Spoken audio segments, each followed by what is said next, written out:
let me put this over here. Okay. Good. I'm live. I don't have my standard over here with me, so we're going to do the live like this. My phone is being charged over here, so there's not going to be any disruption in the live. Let's hope that the internet remains clear also. So first, let me know if you can hear me clearly in the live chat. Thank you very much.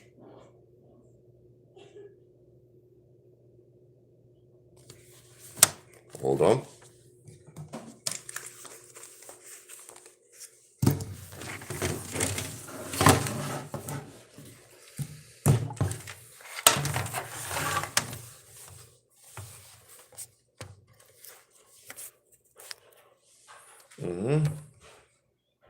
So if you're here, let me know in the live chat, please.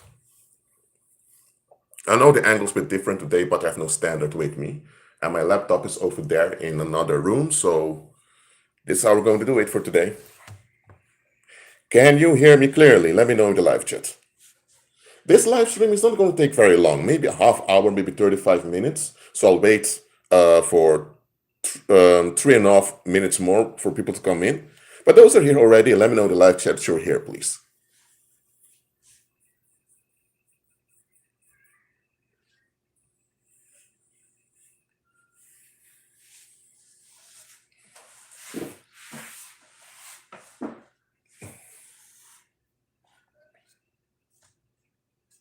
Okay.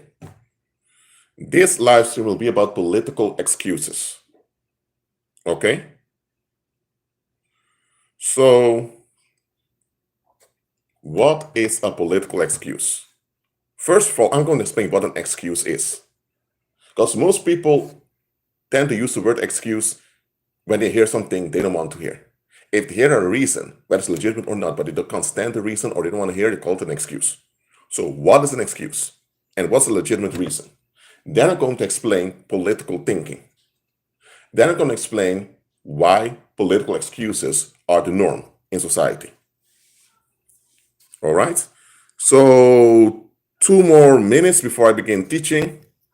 Everyone else is here. Let me know in the live chat. Thank you for all the likes already for this live stream.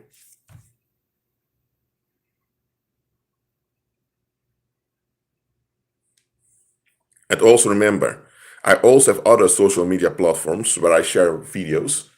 Not all my productions will be on YouTube. YouTube is one of my official channels that I'm using, but I also have channels on other platforms. Don't do the censorship, covert censorship on YouTube. I often also upload in other places. So some topics I will avoid on this channel, but I will address them on my BitChute, I will address them on my BountyTube, I will address them on my Instagram. So there are other places where I also share teachings. I've addressed many controversial stuff on this YouTube channel already, and it's even a miracle that this YouTube channel is not taken out. Some of the things I've addressed on this channel, I've addressed them in such a constructive way that YouTube nor any complaints can succeed against it. And that's the thing about YouTube.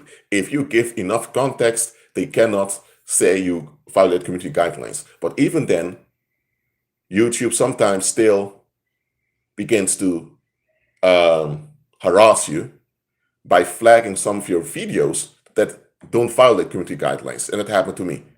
I had videos of mine being removed that so-called violate community guidelines, but the violations did not exist. So I appealed them, and YouTube agreed to put the videos back, and the videos were put on back.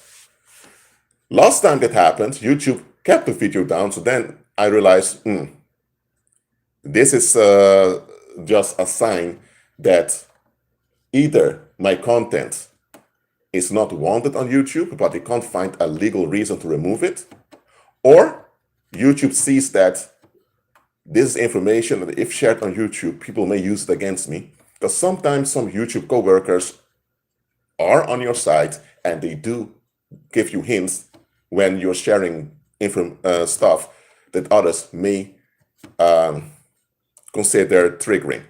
Because it happened in the past a lot that people shared content on YouTube that others considered offensive and it ended up in homicide. So YouTube murders happened, and they still happen. So that's why YouTube came with this safe space policy in which you want everyone to feel safe, but you cannot please everyone's expectations. So YouTube takes a political guide on what they allow on their platform. Okay, now YouTube cannot just do whatever they want. They need to consider their content creators as well as the public. So YouTube cannot just decide something and everyone else has to find a way to deal with it. But I do understand why YouTube is vague at times. But anyway, I can continue even without YouTube. So that's not a problem. YouTube is a handy tool. And YouTube also benefits from me because YouTube gets 30% of all the super chats. So I'm still using this channel, but I will also be active often on other places, just so that you are aware of it. Okay? Now, I'm going to continue now with the teaching. For those who just came in, this live stream will be about political excuses. Now, what is an excuse? An excuse is an illegitimate reason for not complying with something. Look, when people have expectations and you don't meet those expectations, they tend to become upset. And then people want to know why they don't give in to their expectation. Now, if you have a legitimate reason, they should cut out. You should cut it out. But if people are not interested in legitimate reasons, they just want to dump on you, then they'll say it's just an excuse. Now, an excuse is when you don't have a proper reason to refuse something, but you just want to refuse something because you just don't want it, or because you don't want to make the necessary effort. Look, if you have a father, for example, who doesn't get a job to provide for his family, even though he's a healthy, strong man with no health issues, there's no excuse for him not working or starting his own business. There is a legitimate reason. So every reason come up with, it's an illegitimate reason just so that he can avoid labor because he just wants to exploit others, or he just wants to have things his way without contributing to anything. So an excuse is an illegitimate reason not to comply with something. Now, if the thing you don't want to comply with is evil, then you have a legitimate reason not to comply. But if the thing you're requested to comply with is not evil, nor is it dangerous, nor is there any bad motive, then you don't have any legitimate reason to refuse. Okay? So do you understand what an excuse is? Let me know in the live chat.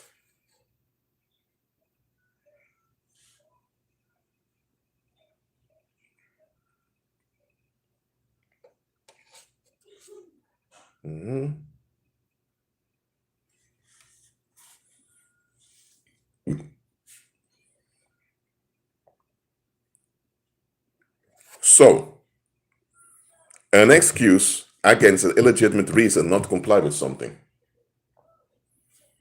So, why do excuses exist? Because worldlings or fallen mankind want all the benefits of life, but they don't want to participate in the challenges of life. You cannot enjoy nor prosper in the benefits of life without participating in its challenges. You need to participate in the challenges of life in order to benefit from its prosperity. But worldlings want all the benefits, but they don't want to go through the challenge. So worldlings want to cheat their way into benefits. So in order to get away with cheating their way into benefits, they need to excuse their violence. They need to come with some reason why their violence is justified, but the violence is not justified. But they have to legitimize their violence, even if it's just on a symbolic level, just to get away with their exploitation. So excuses are the norm in society. For example, if you have parents who are beating their children, why are they beating their children? Because they have frustrations about themselves that they haven't processed. So why are they dumping their issues on their children? Whose fault? It's not the children's fault that they have those issues. So why are they dumping it on the children? Because it's the easiest way. The other way is to face themselves, go into therapy, and process things. Sometimes they need to forgive other people. Sometimes they need to forgive themselves. So they have issues they need to process.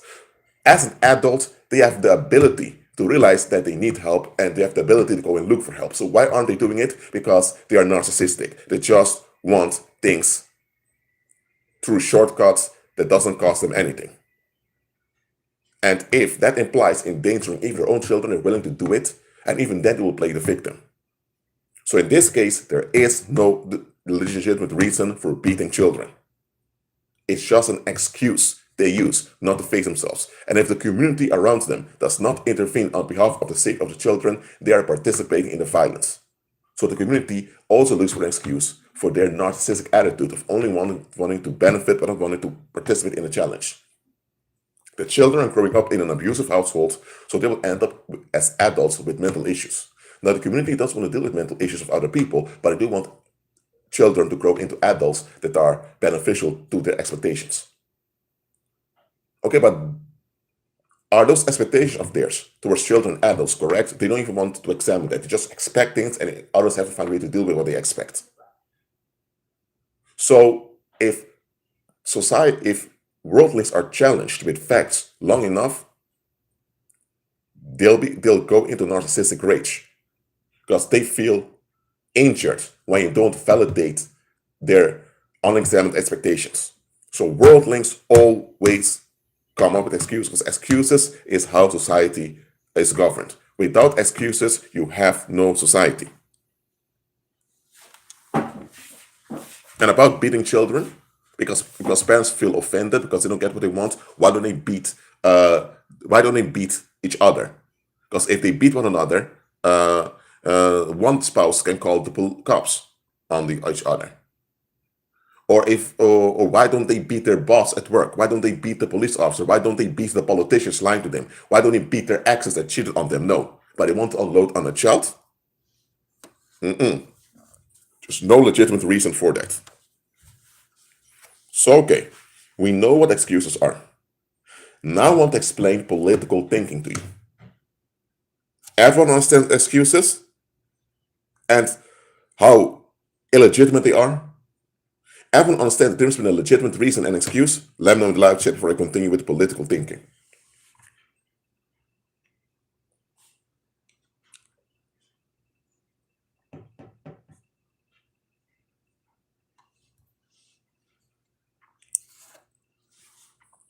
Okay. Anyone else?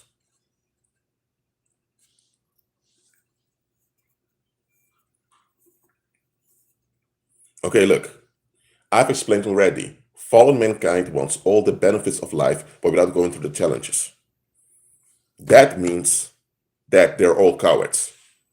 Most of them. And that means that they're not honorable. But this is something fallen mankind never wants to admit about itself. That they're dishonorable because they want all the benefits of life without going through its challenges. So, in such a situation, people cannot get along. Because everyone wants the benefits, but nobody wants to go through challenges. So everyone only wants to be with each other when there are benefits. When challenges come, people flee. This is an unstable situation, can never work out. But all those adults need to get along. They have no choice but to have to get along. So how do they get along? They all come to this blood oath in which they all agree that they are going to flee life's challenges together in a cyclical way, and they will enforce this on their children to validate their fleeing. And anyone, whether it's a child or an adult, that refuses to participate in their collective fleeing, he or she is injured, harmed, or sometimes even killed.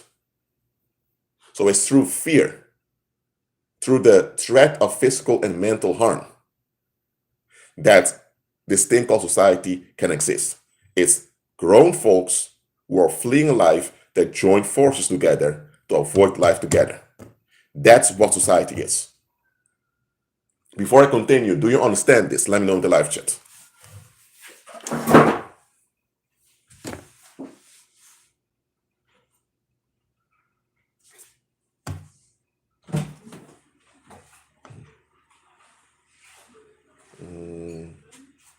So, now we understand what society is as a blood oath. In order to make this blood oath work, they need to have authorized people to do the dirty work. Because if everyone wants to flee, Um, if everyone wants to flee, but nobody wants to, hold on a minute.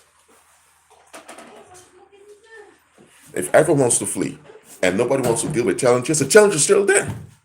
The challenges won't go away because the challenges are part of life itself. So when people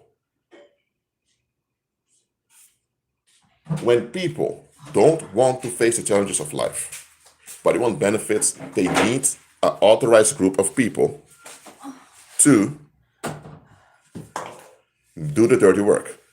So, for example, people need to travel around, whether it's for work or for transport goods and services. So you need to have roads. Okay. Now you have natural routes you can take through nature, but those are quite chaotic. They're natural chaotic, so roads are relevant. There's a thing: a road needs to be built, and a road needs to be maintained, and that's something the community has to do. Now everyone wants to have roads. Everyone wants to be able to walk freely or to travel freely on their horse or on their animal. Back then, you had no railways nor vehicles like we have today. So, everyone wants roads, but here's the thing: nobody wants to put in all the manpower and all the hours each year to work in the hot sun to maintain the roads. So, what are you going to do now? So, you have a bunch of adults who are going to mourn and complain and eventually escalate because they have difficulty in transportation. And then they're going to look for someone to victimize to release their anger. So what do? To give them a shortcut, you enforce slavery. You capture people from another tribe or from some other place, and you force them through violence to do the harsh labor that people of the community don't want to do. And then you have roads that people can travel upon. And as compensation, the slaves get a few days free and they get free food or whatever. So eventually, the slaves become comfortable being in that position because they get extra benefits others don't. Others have to purchase food, slaves get free fruit, free meat, whatever. So you need to compensate the slave population in order for them not to riot. But the reason you have slavery is because the public wants a bailout from life's challenge. They live in that region, they need to travel around, transport goods and services, so there needs to be roads, so all of them should contribute to the roads. So what you do then is that you have this satanic cult called the government, who use demonic aid to legitimize their violence, they enforce slavery, and then they ask tribute from the public. Because the reasoning for slavery is to bail out the public from turning on each other. So, because they enable the narcissistic fleeing of the public, now the public feels obliged to give tribute to their enablers, which is the government. So the government, I'm talking about worldly governments now, are there to enable the narcissistic fleeing of fallen mankind. That's why the governments of the world have a grip on the masses. Do you understand what I just explained? Let me know in the live chat.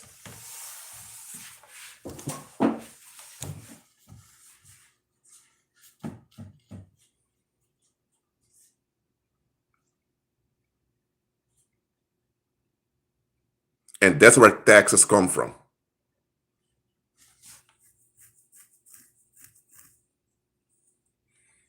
So let me let me see if I give an ancient illustration to you. Because let's say, for example, you had let me use the Egyptian Empire as an example. In ancient times, you can call the Bronze Age, they call it, I believe, historians call it the Bronze Age. But anyway, a little bit before Moses was born, you had the Egyptian Empire that dominated the world. You had the Egyptian Empire over here, you had the Hittite Empire over there, you had also the Assyrian Empire, you had the Yellow Dynasty in Asia over there. I believe on the Western Hemisphere you also had one. So this is something that happened in ancient Egypt. One of the pharaohs, I'm not sure if it's Seti the first or I don't know which one exactly it was, of which dynasty, but it was this pharaoh who realized that there was this ethnic conflict with the Hittites, who were lighter skinned. Okay, it was not a racial thing, but yeah, this lighter skinned population in what today call Turkey, they were in conflict with the Egyptians concerning the Levant, as they call it, so what we today call the land of Israel, which is quite a fertile plot of land. And that plot of land was also important for trade and for transportation. And the Hittites wanted to use the Levant, I mean, what they call Israel or Palestine. I prefer to use the word Palestine because I don't support the state of Israel over there, founded by the Rothschilds, by the way. But so in Palestine, or that region, the land of Canaan, as was called back then, the Hittites built their towns for trade, which is logical, it's how they did it back then. But Egyptians also had their towns. But Egyptians were dominant in trade. So there was conflict over there. And the conflict turned homicidal. So then the Egyptians sent their military to deal with it. And the Egyptians managed to crush the Hittite gangs that were active over there. Okay? But here's the thing. The news of the Egyptian victory was not reported to the Egyptian population. So the Egyptian population was still terrified of potential Hittite gangs invading Egypt. And that Pharaoh realized, when people are afraid, they tend to comply. When people are afraid, they tend to develop this bond with one another. We know now that that's called a trauma bond, but back then, this is like a magical bond that people develop one another when they're afraid together. So this Pharaoh knew that worldlings, because he was a pagan himself, and most of his population didn't even serve Yahweh, so he knew that worldlings want to flee, they want to bail out. And he realized that by faking a foreign threat, he could bail out the masses. At the same time, that Pharaoh would use foreign labor on behalf of the Egyptians, which is slave labor, and the public would be bailed out. And because of that, the public felt validate, the public pay tribute each year in the form of grain, silver, or gold to the Egyptian, to the Pharaoh. This pattern has been taken over by other dynasties all over the earth, and the ancient Greeks solidified this as what they call taxes. The government bails the public out from their narcissistic violence, and because of that, there's more safety in the community, and as a result, the public worships the government by paying this thing called tribute or taxes.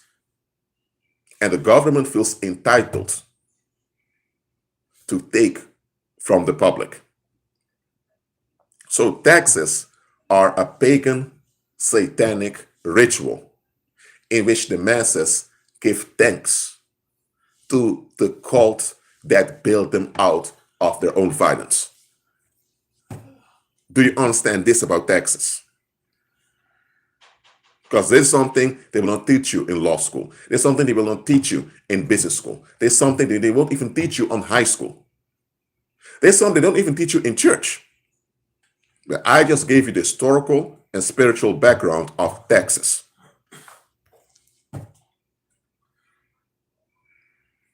Do you understand this? Let me know in the live chat.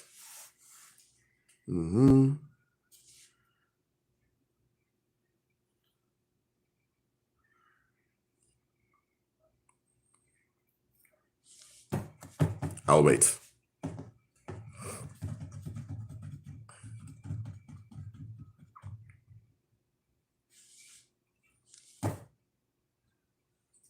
Okay, so people understand it. So understand, taxes are a satanic pagan ritual because the public wants to avoid life's challenges. Now understand this. Little children that grow up will hear about this thing called taxes, that they need to pay it. But the children come to ask, Mom, Dad, why is that man that you guys call the king or the emperor or the high priest, why is he entitled to get some of the silver or gold or some of the grain that we are working for. And he doesn't work at all. So he does not work. He does not conduct any labor in daily life. He has everyone else doing all the labor for him. And we have to labor, and we need to hand over some of the fruit of our labor to someone who didn't labor for it. If we are told that we need to earn the benefits in life by working for it, why is it that those group of people don't have to work? But they're human beings just like us. So the children are going to ask tough questions to the parents. And here's where the whole idea of respect comes in. Now, before the Greek Empire, they would use religious excuses by saying, oh, the king is appointed by the gods, or the high priest is there to negotiate between us and the angry gods. They would use religious excuses for it. Since the Greek Empire, under the Greek Empire, they still had religious excuses, but here they became more direct. It became the norm that this is something expected by the older men of the community, and the older men, mainly white Greek men, are the gods of the world. So you are not supposed to challenge the gods, which is those older Greek men, or the Greek aristocracy. So the Greek aristocracy instructed the men in the world to validate their claim. And because of men in the world believed whatever the Greek rulers were telling them, they taught their children that they need to validate the claims of the Greek aristocracy. And this is where the word respect comes from. You validate someone's expectation because they want to. And if you don't validate their expectations, they have a right to victimize you. So that's how children were brain damage into accepting this thing called taxes. That's how it went on from generation after generation, and eventually it felt as something natural. That if you live somewhere that's claimed by a power structure, that the power structure naturally can just come and take things away from you. So if you're born on an island that's claimed by a kingdom called Portugal, even though you don't speak Portuguese, nor any of your relatives, because the island is claimed by Portugal and the rest of the world validates this claim, now this structure called the Kingdom of Portugal has a right to come and take labor and demand labor from you. And it's become almost second nature for people to accept tax as something natural. Well, this absolutely is not.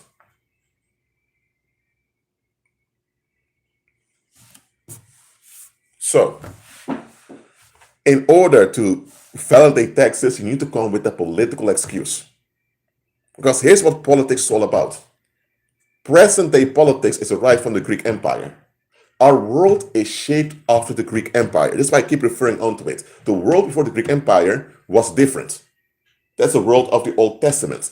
Since the Greek Empire, things have been shaped in a misogynist, pedophilic way. That's how the world's been shaped since the Greek Empire. And listen,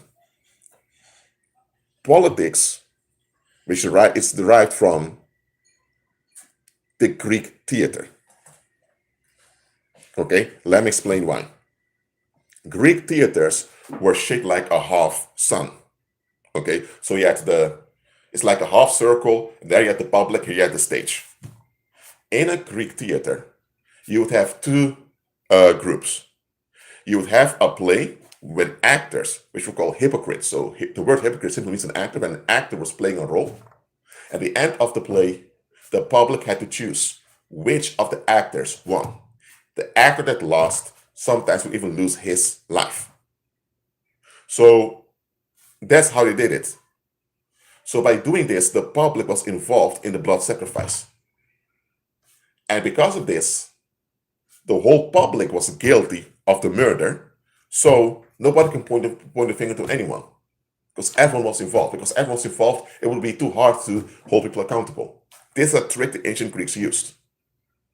So when you had a small town, on Crete, for example, when people were upset due to the bad weather that destroyed the harvest, well, one way to deal with it was by ganging up around a young man of 15 years old, stalk him for a while, cause him to become mentally ill, and then you blame him for what goes wrong in the community, then people will just gang rape the guy and hang him on a tree. And because everyone in the village or the town was involved, it was something that was their dirty secret that bonded them together. And in this case, the victim was to blame. Later, in ancient Greek history, when Greece became an empire that dominated the world, they had to change this. They had to come with a reason for this. So they installed the Greek legal system, which is the Roman courthouse system. And by doing this, they eventually institutionalized victimization. Do you understand this? Parce que c'est de 1h jusqu'à 8h. 5 fois par semaine. Tu vois, j'ai la réception. Là, mon seul moyen, parce que j'ai vu toutes les possibilités envisageables. Do you understand this? C'est de demander à Hein si je peux faire le truc du matin pour un mois. So, as mentioned before, in the world, the public wants relief. The public wants to avoid life's challenges. So to do this, there means that a portion of the public needs to lose. Because if everyone avoids the challenge, then nothing is done. And if nothing is done, then nobody wins. So people want to win. Ah si, j'avais un bouquin. C'est bien avec un bouquin. Tu te sens plus, tu prépares le soir. People want to win, but they can't all win together because everyone wants to avoid the challenge. So it comes down to that a portion of the public needs to lose. But nobody wants to lose. And this is a fight. And in order to regulate this fight, they come with this thing called politics, in which you have parties enacting fictional fights, so the public thinks those parties are representing us. And here's the thing, because you have parties doing the fight, the public avoids responsibility for the losses that are suffered. The same as is with slavery. If they kidnap people and force them into slave labor, it is to bail the public out. You get it? In this case, the slaves and the relatives have to lose, but they need to legitimize this loss. And by forcing the public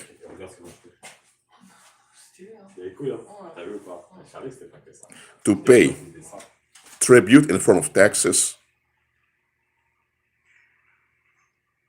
by doing this, they make it seem as if everyone is losing. By paying taxes, the people are symbolically losing. So paying taxes is really an excuse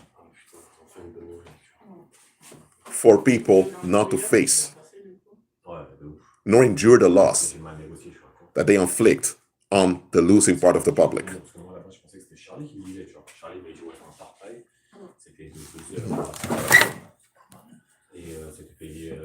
So, in politics, there needs to be someone that loses.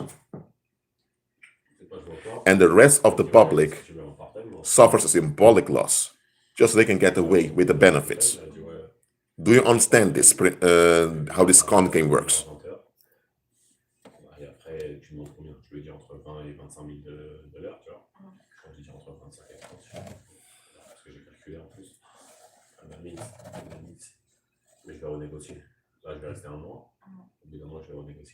So, knowing this, there needs to be excuses why a certain part of the population is losing. And this is why politics is a toxic game in which nobody actually wins. La France est fermée, du coup, qu'est-ce que tu veux faire? Ils ont pas trop envoyé. Because when the public gets their bailout, Quand la France n'était pas fermée, alors si la France est fermée. they now want to pretend as if they earned the bailout. But they didn't. Parce que la seule job, putain, il tombe à pic. So when you are of the losing group and you hold them accountable, they'll point and say, hey, we pay taxes. Hey, we go to work every day. Après, j'ai mis de côté. So they have this facade of nobility just to excuse themselves from being accountable for the losses they inflict. Maintenant, c'est toujours changé. Après, je suis la même école, parce que la dernière fois, ils m'ont vraiment décrit. So political excuses are the norm. Du coup, c'est ça qui me plaît plus qu'autre chose. It's all about bailing out fallen mankind from life's challenges. Enfin, les dernières fois, j'étais en mode, même ils me faisaient confiance, toi. And those that enable this bailout often get rich because they exploit this narcissistic violence of the masses. C'est ça qui me dérange. C'est changer à chaque fois. Parce que j'ai négocié avec elle, mais après, il faut y aller souvent, tu vois, ça. Et tu vas aller dans le même, parce que toujours ceux qui viennent So do you understand now semaine, ils vont toujours why politics can never solve any problems in any community? Let me know in the live chat. Parce qu'avant, ils allaient tous dans la main. Maintenant, ils sont séparés en deux groupes. Et je pense qu'ils vont faire un autre truc comme ça. Du coup, c'est pareil. Ah, il faut que je fasse un truc comme machin. Une seule, c'est de partir de Séoul pour longtemps. Mais au final, pareil, je le fais 10 jours, j'ai 800 000. 10 jours, 800 000. Ouais. Ouais, la pays 400 000. That is why there is no such thing as Christian politics.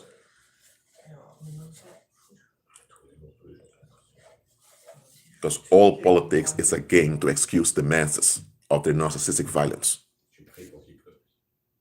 Pour qu'il pleuve.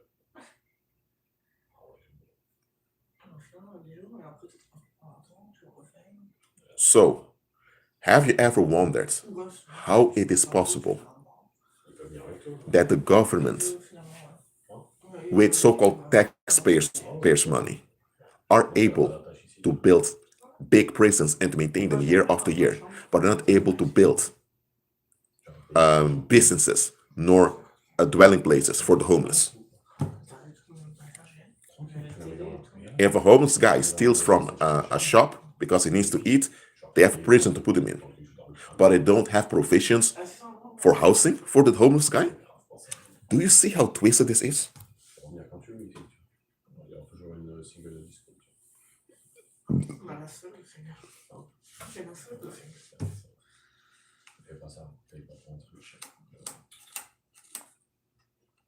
So if there is money to build prisons and to maintain them, then there's also money to build for housing for the homeless. So the homelessness issue could have been solved centuries ago. They just don't do it. Why? Because the public needs narcissistic supply to be relieved. So they need to have losers so that others can feel like winners. Because if nobody loses, then worldlings will not value that thing called society. It's because worldlings get this narcissistic validation. It's because of this that they comply. Non, je pense pas qu'on va en tout changer. Moi, je pense que ça va se laisser. Qu'est-ce que t'as? The same it is with every social problem that's on the earth. It can be solved anytime. The public doesn't want it to be solved. Because once you solve it, their narcissistic bullshit will be revealed.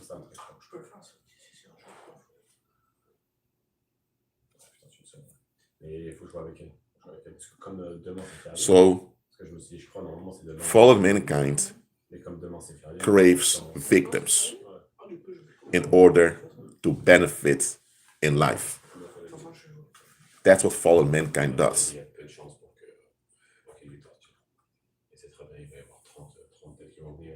Without victims, they cannot get along with one another. j'ai oublié mes sneakers. You understand this? Ah non, j'ai essayé de me remettre sur So, l'image, là. Ouais. that is why Voir si c'était possible. any believer that's so invested in politics is delusional. I don't like calling believers delusional, but there are some believers who are just that delusional. And here's the thing: a lot of people invest in politics don't ask the proper questions. You see this in the United States of America. A lot of people protect the American flag, not questioning, wasn't this area inhabited by Native Americans? And weren't the black people deported here from Africa? Yes, there were dark-skinned Native Americans also, but the black folks in general were deported from Africa over here. And weren't those white folks migrants from Europe? So how come now these white folks dominate this place, you barely see Native Americans, and blacks are shitted upon publicly and in the economy over and over again? So the whole situation is cannot be justified, yet they wave the American flag, they're proud of it. What are they proud of? They will say, because we stand for freedom. Freedom from what? Freedom to do what? We stand for land of equal opportunity. Yes, equal opportunity also for the Native American, for the black individual, for the migrant. So people that are politically invested, they deny facts that contradict their devotion.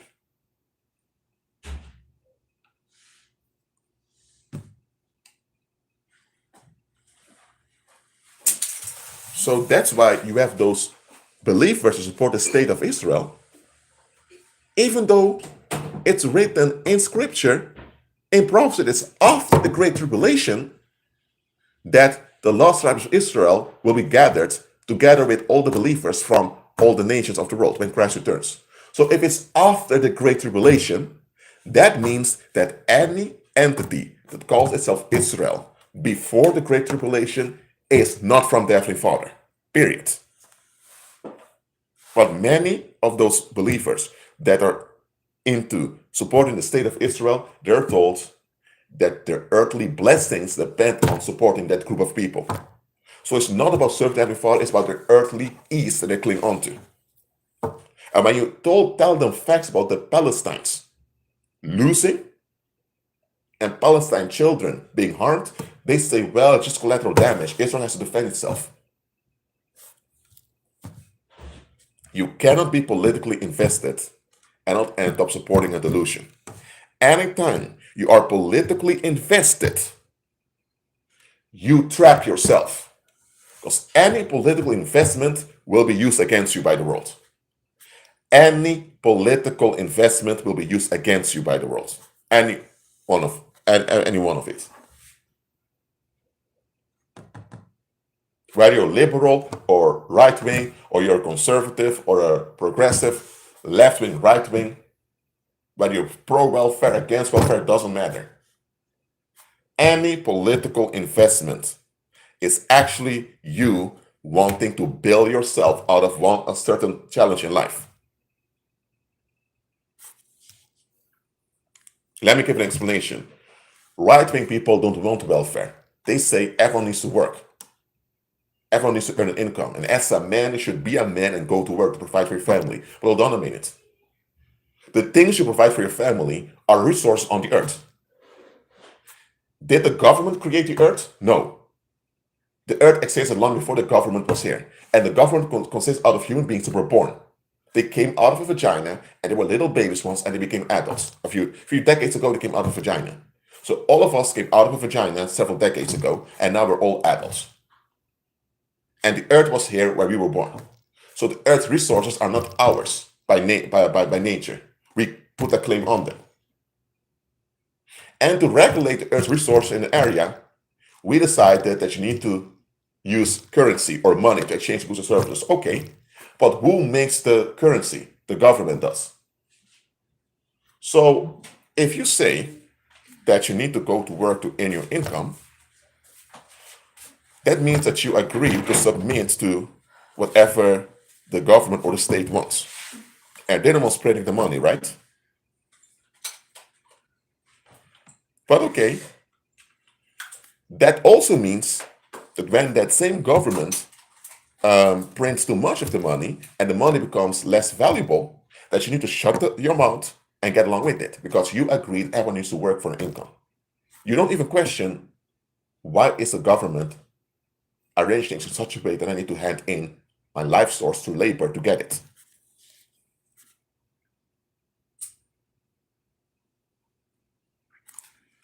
If you say you're pro-welfare because you're left-wing, they would say, oh, so it's the taxes we pay that pay for their welfare. No, because that money that people on welfare receive is printed by the same government. So the government prints dollars, for example. Some of the dollars they put in a bank, and the employer gets the dollars in a bank and pay his staff, his employees. And the employees hand in some of those dollars back as tax. So, but here's the thing: the government doesn't need them to pay back some of that money because they don't bring the money. So the government prints the dollars, so they don't need you to give back the dollars they've printed. If they want more dollars, they can just print it. But okay, apart from that, but then the same government prints dollars, and through an agency, they put it on the bank account, or they're entitled to a bank account of a person on welfare, or they give a stimulus check. So both dollars are printed, both of the one on welfare and the one going to work every day.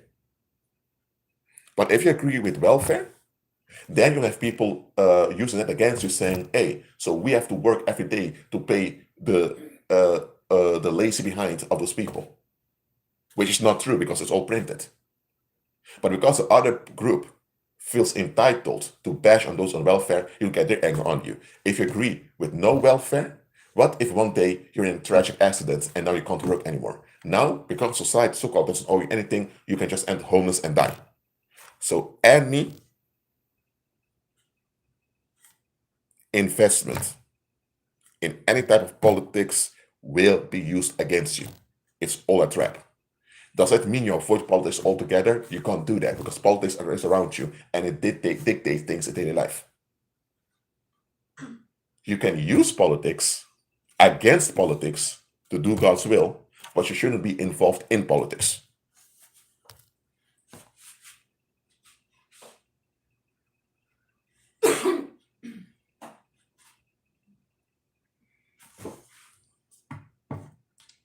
Okay? So, political thinking is the mindset of excusing the narcissism of the public. That's what political thinking is. So a politician whose thinking is modeled after the worship of the Greek gods, he looks for an excuse for the masses. That is his job as a politician, to look for an excuse for the masses. His job is not to actually solve things, nor to offer solutions to the public. But that's what the public thinks. The politician is there to excuse the narcissism of the masses. That's why you have politicians.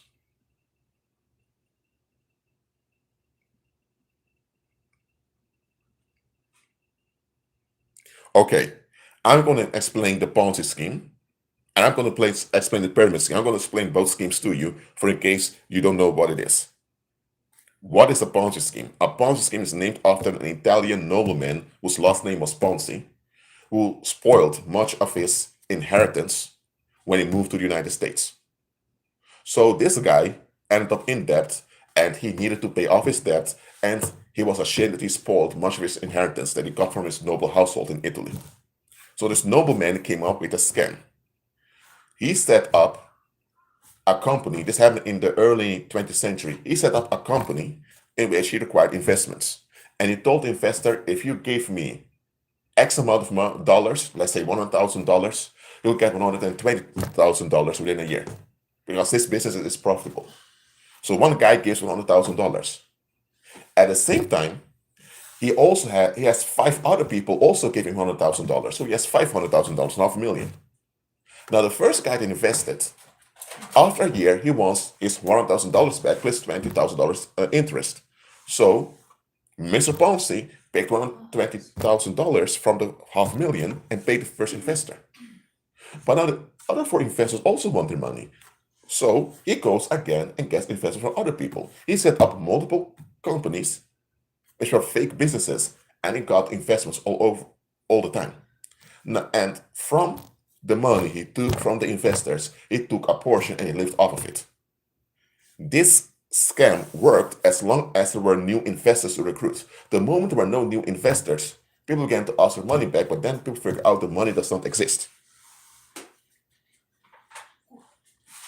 So in a Ponzi scheme, you trick people to invest in something that has no revenue, but people need to think there is revenue. And because people think there is revenue, they become dedicated, they pledge allegiance to it. But what people get is not revenue. It's just a bailout at the expense of someone else. But those other people who then lose still expect to win. And then you go and cheat on other folks to give relief to those people who expect their gain. And that's how it goes on and on and on. So society is similar to a Ponzi scheme. You tell children if they work hard and give their all, they'll get a good life. But here's the thing. So the children turn into teenagers and they all model their sexual expectations based on what society wants. Okay? Society expects you to only have one woman, monogamy, not anymore. And society expects you to have a stable job. Society has all the sexual expectations of you. You give into it as a man because A, you don't want to be in a fight with people. You know you're a vulnerable creature. You don't want to end up in a hospital or end up crippled because people beat you up or whatever. So you want to get along with other people, so you give into society's expectations. And you expect to be accepted and be taken care of by that same society. But then the same society keeps telling you nobody owes you anything. Nothing's owed to you. But when society begins to tell you that they don't owe you anything, you've already invested in society so much that you think this can't be true. They can't be telling me, after being raised by them, that they don't owe me anything. The way I think, the way I feel, the way I relate to other people come from this society that shaped me. How can they shape me to think and feel and operate this way? And now they don't want to take responsibility for how they shaped me. Now, as an adult, I'm responsible for everything, and they are just expect me to give into what they want. Society expects you to give into what it wants, and once you do that, it's all on you. But if you don't give into what they want, they violate you. So you're put in a no-win situation. If you do give into what they want, they'll later say, we don't owe you anything, and it's all on you. But if you don't give into what they want, they'll come around and smack you. So you lose anyway. But because you don't want to be smacked around or punished, you give in. And you expect because you give in, you have a leverage in getting some benefit back.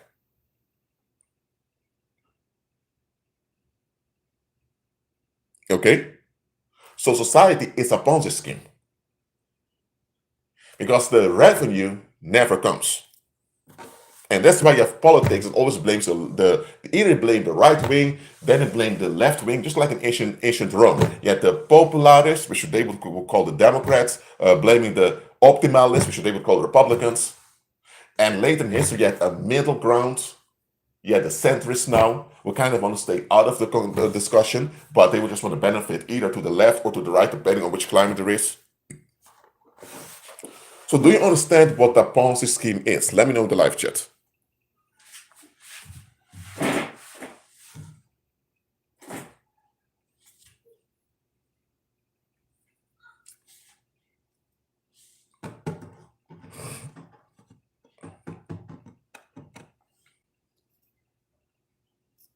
Okay, so do you all understand it? I'll wait 1 minute for answers.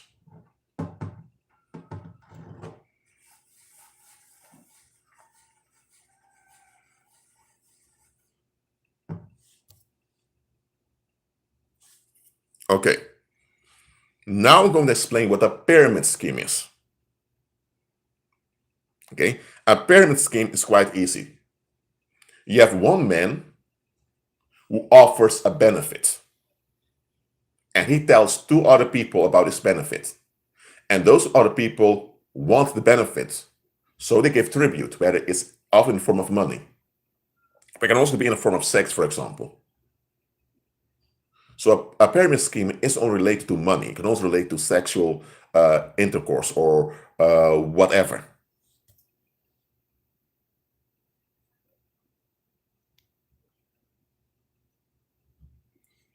So one guy offers a benefit, but he wants tribute in return. So two people give the tribute. But then those two people also want to get tribute from others, so they extend the benefits of that one guy to others. And those people recruit others also. And that's how you have a whole pyramid of people that recruit other people, and all the sexual of services as well, or the financial flow goes towards that one guy at the top. When it comes to money, we know how it works. You have a guy who pretends to be a real estate investor. He has this fake company, and he expects people to pay him $10 a month to invest in that real estate business. Let's say you have 100 people that pay $10 a month. That's $1,000 a month. And in a year is $12,000. Okay? He keeps the $12,000. Okay? And then each of those 100 members, then each of them recruits 100 people again. So now 100 times 100 is 10,000. So you have 10,000 people in the second layer that also make $10 a month. That's $100,000. But the people in the second range, they only are allowed to keep half of the tribute. So now $50,000 is divided amongst the 100 people in the first layer, and the other 50,000 goes to the man at the top. So the man at the top now gets each month $51,000, and per year that would be like $72,000 each year. And if the people in the second layer also do the same thing again, now it becomes bigger. So the guy at the top earns a lot of cash. Those in the other layers only get a little bit of revenue. And eventually, when there's a big sum of money for the guy at the top, he disappears. That's a pyramid scheme. When it comes to prostitution, it works in a similar way.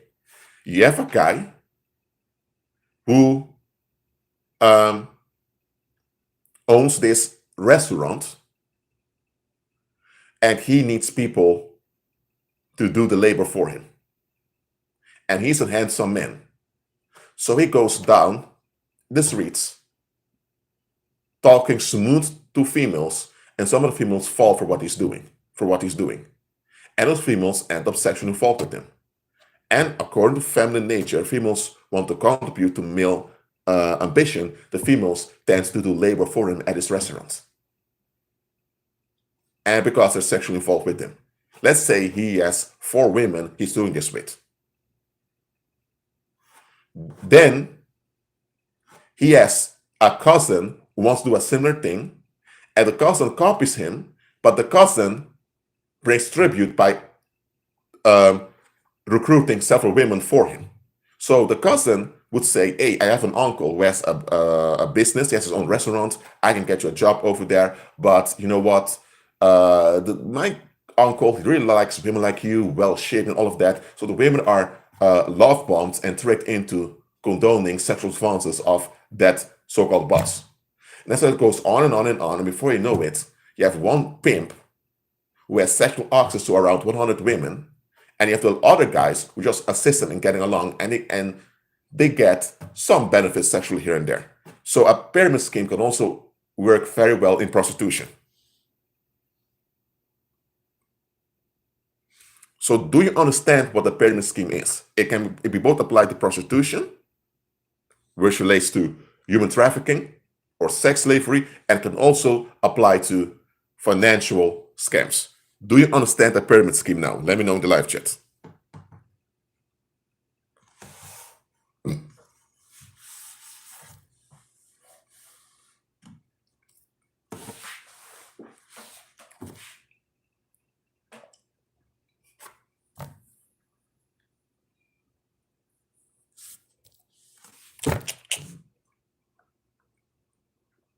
So, much of what you see going on at those fraternities and sororities in college are sexual pyramid schemes, in which the frat boys get easy access to a pool of sexually available young women, without having to actually be husbands to those women.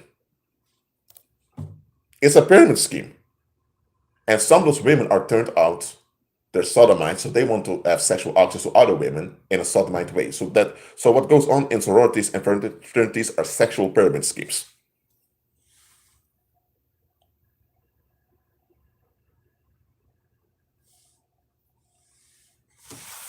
Okay? So, now you know what a Ponzi scheme and a pyramid scheme is. Now you also understand what every politician is doing. A politician, by default, will be hiding the truth. By default, any politician is hiding the truth.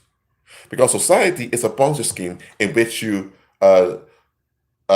trick the masses into sponsoring an outcome that they will never benefit from.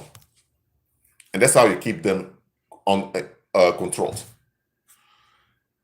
Apart from society as a Ponzi scheme, the economy in society is a pyramid scheme in which you extract labor and sexual availability from the public without actually being there for them. Look, in prostitution, you pay a harlot or you pay a whore to leave. So instead of you being a husband for her and to look after her for life, you just give her some compensation and she's gone. The similar thing happens to laborers that work from 9 to 5 who are just employed. They get a cheap compensation at the end of the month, just remain alive so that the employer gets rid of them.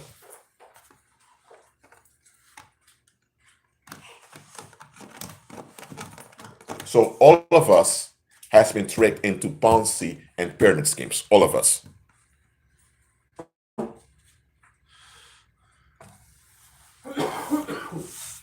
And the role of the politician is to excuse the exploitation. There's a tiny group of people that actually is completely at ease because they know how to manipulate and scam the masses, and then you have the rest of the masses fighting for the benefits. And most of the masses that are fighting never get any benefits. You only get cheap compensation. That's society. And politicians are there to validate this scam. So don't think that any true believer that walks by faith can become a politician. It does not work that way. A true believer can fake being a politician so that when he gets the leverage, he can use the leverage against the system. That can happen. A real believer can fake being a politician, can fake agreeing with the whole scam, and when he has leverage, he now uses the system against the system to benefit real believers. That's what a believer can do. But a believer can never truly be a politician.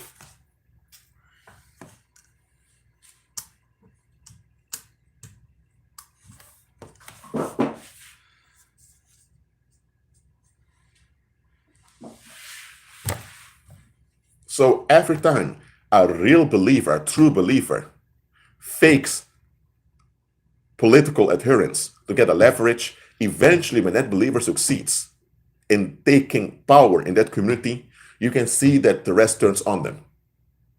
A real believer that ends up in politics is not because he's a politician, it is because he makes use of the politics to use against the system and to bring the benefits back to the poor or to the other believers.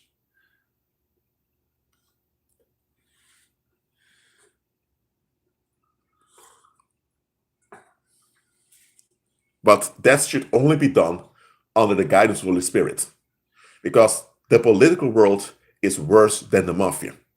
You think the criminal world, where they cut people in pieces when they don't pay their debts off on time, you think the criminal world is scary?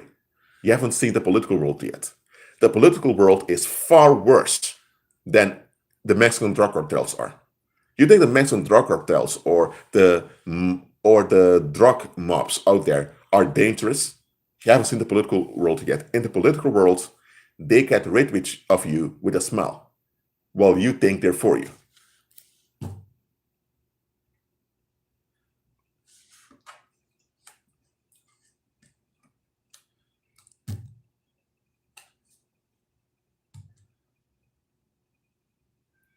So politics is all about excusing the narcissistic violence of the masses. The masses want relief, and the masses think they've won, but they're being scammed. And it's a few people at the top of this pyramid and Ponzi scheme that get the ease, and the rest of the public is fighting. They only get some relief. And the scapegoats are the ones losing completely.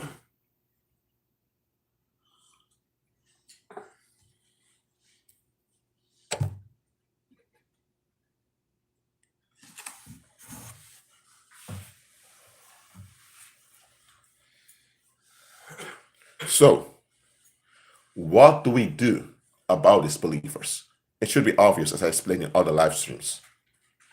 We are wise as serpents, so we're flexible, and we are also active. Listen, the masses don't want solutions.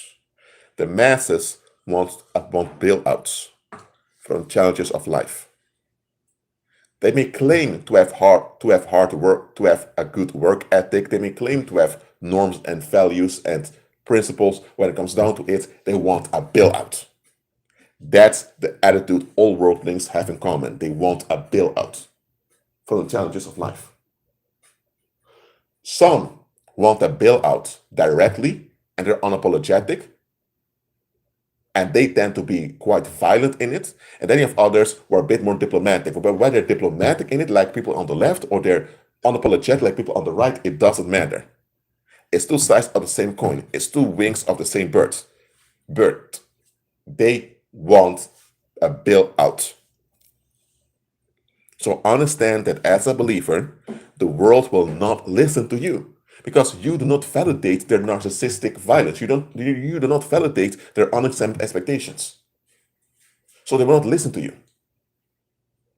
So the world will never praise you. So the world will celebrate a snake and a crook before they would even consider you. The world will praise a snake. They will cheer on a snake. They will bend and kneel down for a snake. They will fall in love with a snake. They will defend a snake. They will cherish a snake. They will do all of that with a scam artist. But you, the real believer, they don't even want to say hi to you.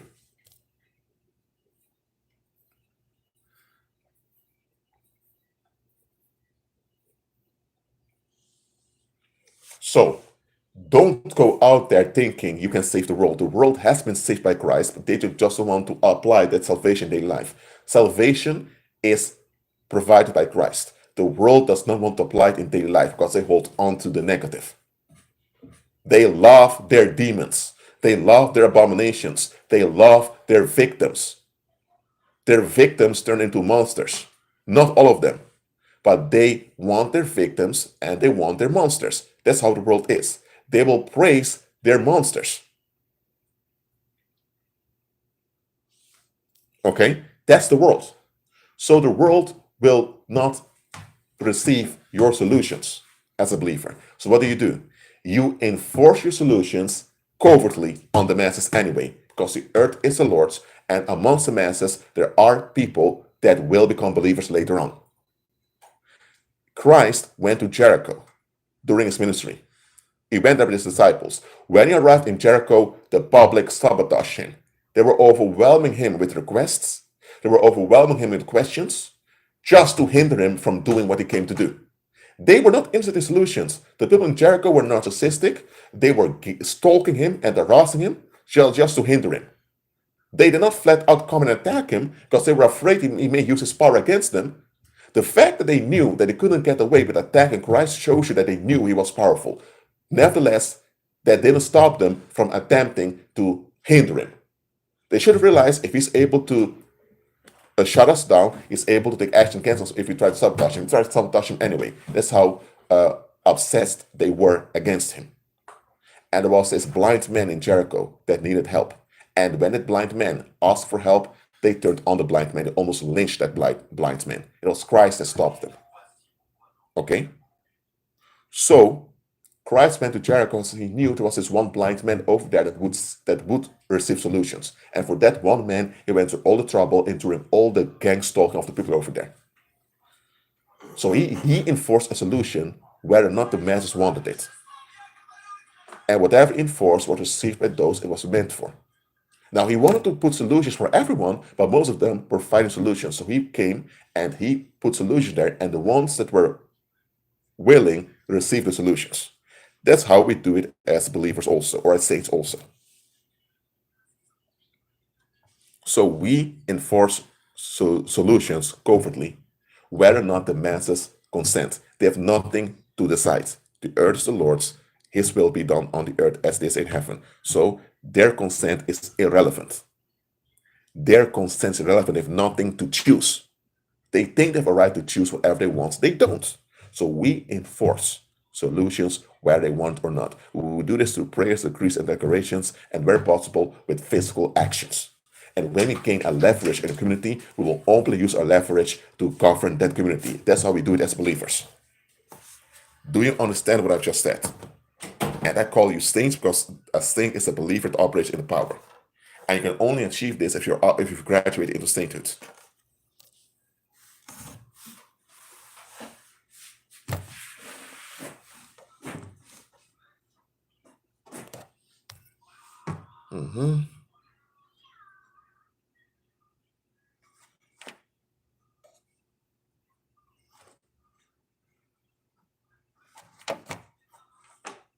Christ said, "Go into the world and make of all nations my disciples." Make of all nations my disciples. He didn't say, ask them to become my disciples. If they say no, respect their choice. Christ didn't say, they said, make of all nations my disciples. We can't make every human being God's disciple. We're going to make all nations disciples. So we should have cultural as financial as economic dominance so much that what we want ends up being relevant in the community. So we enforce redemption on the human species by the power of the Holy Spirit. And we use whatever it is in daily life as our leverage to do this. Make of all nations my disciples. But Christ said, you'll face retaliation, but you will even overcome the retaliation. And if people persist in self-destruction, you shake the dust off your feet and you continue and you let them self-destruct. Okay? So that's none of your business attitude is not biblical. This whole, well, it's nothing to do with you, or it happens in another country, or mind your own business, is not biblical. We're told to make all nations his disciples. All nations. So all the issues on the earth ought to be addressed by the saints, because the saints will judge the world. So as the ones that are meant to judge the world, we ought to be involved in all the things that happen on the earth. I'm not saying that as an individual saint, you have to jump in every situation. No, I'm not saying to tell you to do that, but we should be involved in all the stuff that goes on in our communities. We should be aware of stuff that goes on, and we should be the ones on top of everything that goes on. That's where we ought to be as saints. The saints will judge the world. There is no millennial 1,000-year reign coming. That's a false teaching of pagan Christianity. The 1,000 years written about in Revelation chapter 20 is like this. In ancient Greeks, if something took a long time and you had no idea how long it would take, you would say 1,000 years. So if you, in ancient times, you had no buses, trains, or whatever. So if you were living in Rome and you had to send a letter to Jerusalem, and you had no idea how long it would take for the letter to arrive, maybe 2 weeks or 3 weeks, you would say 1,000 years in ancient Greece. It's not literally 1,000 years for the letter arrives there, just means it's a long time. I don't know how long it will take. So the reign of 1,000 years spoken about in the book of Revelations is a Greek expression to say there's going to be a long time when the saints will govern the issues of mankind. And that period began when Christ was resurrected till the day Christ returns. So the ages that this will take is the long time from the moment Christ was resurrected till the day Christ returns. And at the end of that period, there's going to be a short while when Satan gets a leverage again due to the disobedience of many believers, and he will use that little leverage to drag as many with him in the final hour of human history. That's the end time. Just realize that when Christ returns, it's a complete human history, and it's the resurrection of the dead. So there isn't going to be a 1,000 years of peace, and then Satan can make a comeback. That doesn't happen. Many don't know about ancient Greek history, so they don't understand the expression of 1,000 years in ancient Greek.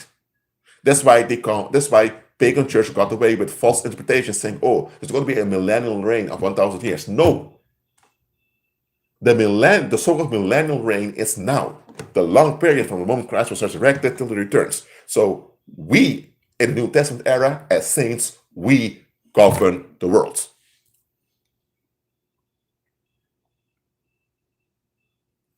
Okay? So Satan and whole paranormal depends on us giving them consent to do their crimes. Evil needs the consent of the saints to continue. Evil will be here till Christ returns, when Christ removes us completely, but evil still needs our consent to flourish. And we should not give it our consent. The reason we end up giving consent to evil often because we are tricked into doing so. We're told that human beings have this thing called free will. They have a right to will whatever they will. Even the satanic governments don't recognize this. If you're out of line because you want something that doesn't add up, the government deals with you by either putting you in prison or executing you. Even in daily life, you can't do that because other people will stop you. Yet we're told that people have a right to be negative. They have a right to be evil. They have a right to be self-destructive. They don't. So this teaching of free will is to blackmail believers into giving consent to evil. This whole concept of privacy or private life is also there to enable people to be self-destructive. If someone is in their house beating their wife, it is the business of the community to intervene. But the world says, no, it's his privacy, it's their private life. No, that's condoning and enabling evil. Or if someone is beating their children or being harsh against their children, the community should intervene. People say, hey, it's his children. He pays rent. Don't interfere. It's none of your business. What's that doing? That's enabling evil. We have been raised to enable evil. And I expose all those narcissistic concepts, like privacy, private lives, boundaries, personal space. I expose all the narcissistic concepts because the narcissistic concepts are there to enable evil. And I will not enable evil. As a saint, I judge the world. As a saint, I baptize the world. As a saint, I enforce repercussions and afflictions on evildoers. As a saint, I baptize the nations and I enforce afflictions and repercussions on the evil ones of our species. And of course on the demons, but you know what? I don't even want to talk about demons. They're not even that relevant. So do you understand now that we need to be delivered from those narcissistic concepts of the world? Because the moment we agree or believe in any of those narcissistic constructs, we end up enabling Satan's bullshit.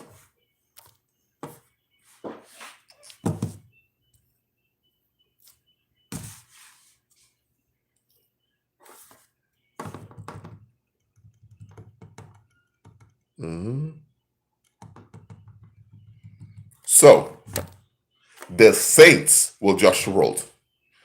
So, do people have to look up to us? No, they should look up at the Heavenly Father. He's the man. He's the one enabling us. We can't do anything apart from the empowerment of the Heavenly Father. So people should look up to the Heavenly Father. But on the earth, we have the power of the Heavenly Father. We judge the world. We put restrictions and sentences on the wicked. We do. Pagan courthouses only imprison someone in a prison or they kill someone. That's the only thing they do. But they don't deal with the community that enables evil. We as saints, we enforce repercussions and afflictions on communities that persist in disobedience against Heavenly Father. And at the same time, we baptize the nations and offer real solutions and real prosperity to those in need. That's what we do as saints. The saints shall judge the world.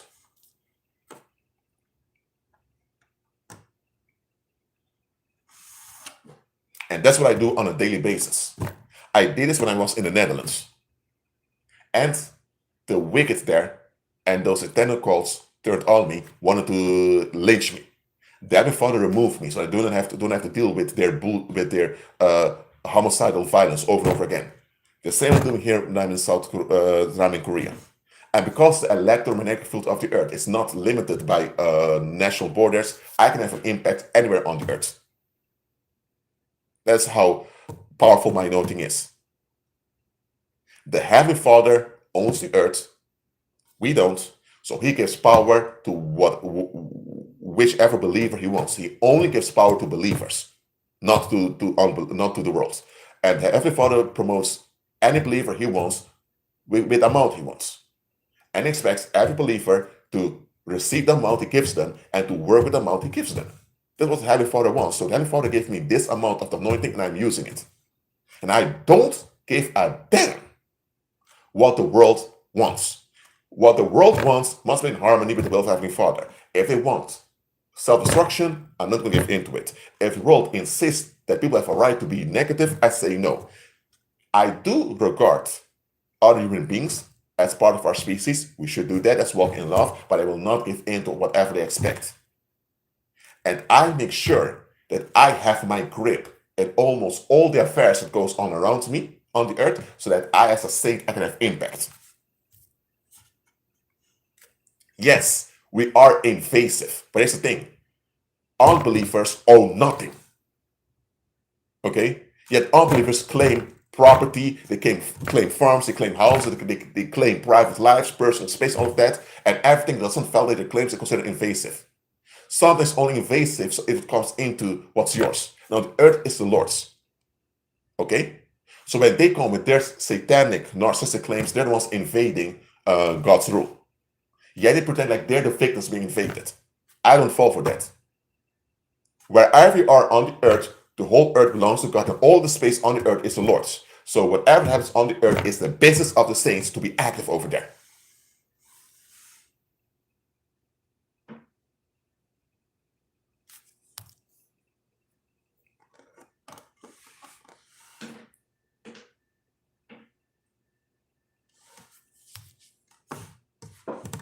Look, I'm not going to put cameras in everyone's house. Absolutely not. I don't have the ability to do that. Even if I had, I wouldn't do that. And I don't need to, because the electromagnetic field of the earth records everything that happens in human history. And the energetic traces of what happened in human history, we can find it back as saints anyway. So I don't have to put a camera in everyone's house or follow everyone. The electromagnetic field of the earth will reflect everything that happens on the earth. And as believers, we have access directly to the electromagnetic field of the earth, and we can access any information. And the Heavenly Father decides which information is best for us to deal with. So when the world fights for privacy, I'm just laughing at them, because what they're fighting for does not exist. And everything is recorded by the electromagnetic field of the earth anyway.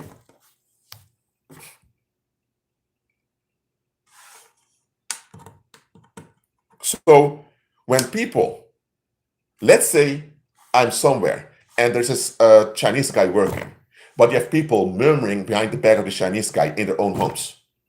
The Chinese guy is over there, and I sense that the Chinese guy is under attack. I don't know who's attacking him, but I sense he's under attack. I intervene. I set the precautions on the ones that are afflicting him. And the next day, many of his co-workers don't come to work because they're ill, or many of his co-workers or even his boss has financial difficulties eventually. I didn't have to literally physically intervene. I used the spirit ability I have to intervene. And because energy doesn't lie, all the ones involved will expose themselves the moment the repercussions afflicted them. So there is no such thing as privacy nor personal space. Anything you do on the earth is captured by the electromagnetic field of the earth. And everything you do on the earth will affect everyone else on the earth. And anyone that's energetically advanced can access and figure out what happened, even decades later. And every saint is empowered by the Heavenly Father to intervene from a distance. You can sit in your living room and deal with domestic violence somewhere in Africa. You can sit in your living room and deal with the local politics around without actually using a police force. We as saints are able to accomplish a lot. So it's time that we graduate into sainthood and that we're active in it.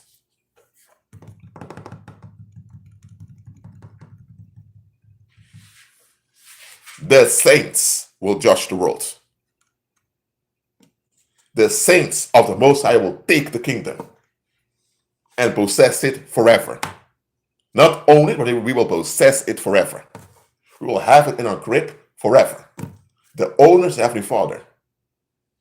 And we will possess it forever. But we have to take it into possession through faith in here and now. Well, that's it for now, saints. Keep it on agreement with Christ and be at peace. The saints.